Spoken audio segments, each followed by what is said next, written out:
You deserve the round of applause there. That's clever. Okay. And but that's a smart get. Well, first photo ever of the Titanic getting built. It's not like there were many photos after that maiden voyage. Well, exactly. There were some, so it stopped in a few locations. So there are some photos in each of those locations before it set across the ocean. But, nothing outstanding. And, I did some research when I saw this up for auction, trying to find other photos of it being built, and there really just aren't very many. And the Brown brothers who took this photo are pretty famous photographers for, that area.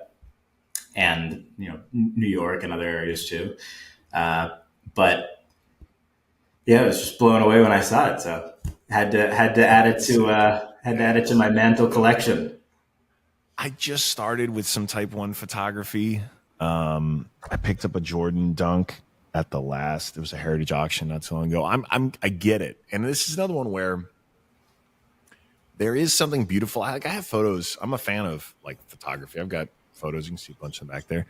But I never really thought through I guess it's the provenance that one of these Type 1 photos can have, especially because you'll even see notes scrawled on the back if it was used for a magazine or a publication. And again, if we're moving into a world where taking a photo is going to be so effortless, there's something even more special about that historical artifact of no, this actually took it was actually a pain in the ass to take that photo and develop it. And there weren't it wasn't infinitely reproducible. And I think it has even more than significance as technology marches onward. There were no screenshots back then. No screen caps, that's for sure. And definitely no AI generated things. So this is Serena's best rookie card. It's of the 100 collection. But wow, it's not even one of the 100. So this card is the prototype card. So it's not actually signed, or it's not actually numbered. So this was the test card they made. So it's true. I mean, this is the one of one of this set is of 100, and I've probably got a few of those. I know I've got a few of those vaulted. But this one is the test card. So they don't make a ton of tennis cards. She has her Sports Illustrated Kids card, which I don't consider it the true rookie, even though it did come earlier. This one is the true rookie card, and it's the truest of the true. And obviously, I have become the largest collector of my wife's cards. I started doing it 6 years ago, and I was getting them for a steal. Because Kornikova rookie cards were selling for more than Serena's back then, and so I just quietly grabbed because the market wasn't sophisticated enough to pay attention to tennis cards yet. And it's the largest collection, and we've actually just sent literally thousands of cards over to PSA for a big grading that we'll document. But when you're Picasso, how did you find that card? Did it just come up for auction?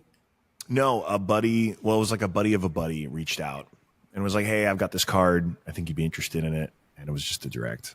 Basically, I got a reputation. I went on Simmons' podcast a couple years ago, and I was complaining about how undervalued women athletes were in the hobby. And then I mentioned that I was hoarding all these cards, and not surprisingly, because everyone realizes, okay, well, if this guy's like I said, I'm married to Picasso. I want to make sure my great grandkids have every Picasso available. I don't want to have them have to go to a museum to see their great grandma's, art.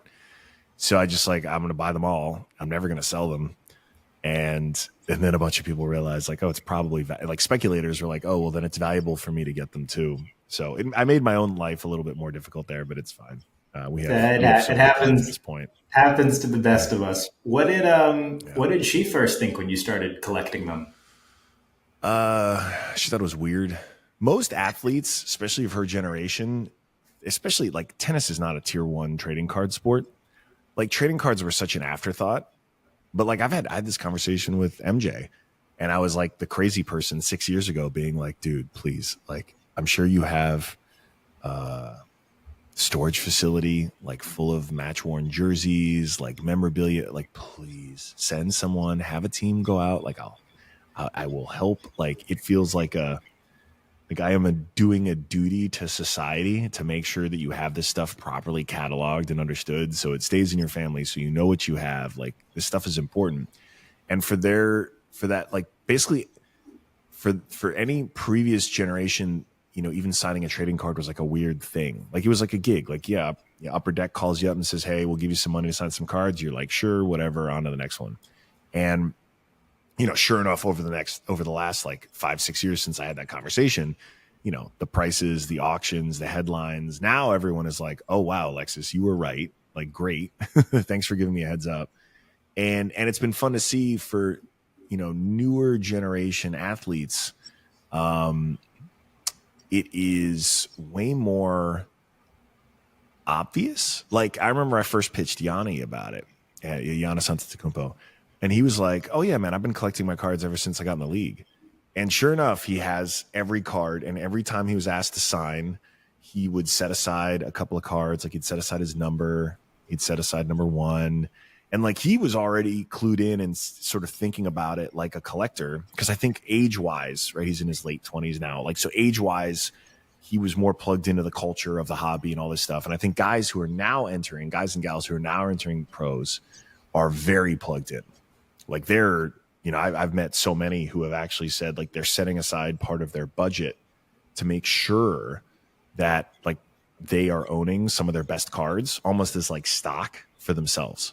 So like they enter the NBA, they enter the NFL, they want to set aside some dollars to make sure they have their best cards so that, if they have an amazing career, this thing is sitting in a safe and it stays in their family. It's theirs. It's so funny. It's probably the only way to literally invest in yourself as an athlete. Yeah. Facts. Unless you have a company bet. and yeah, exactly. Unless you have a company that you're buying back or something like that. Right.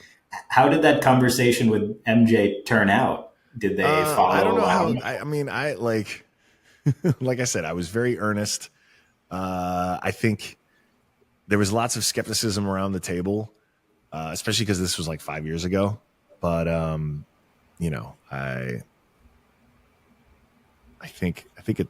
I don't know. I'll report back to you if I get to check back in. Okay, fair enough. Fair enough. Yeah.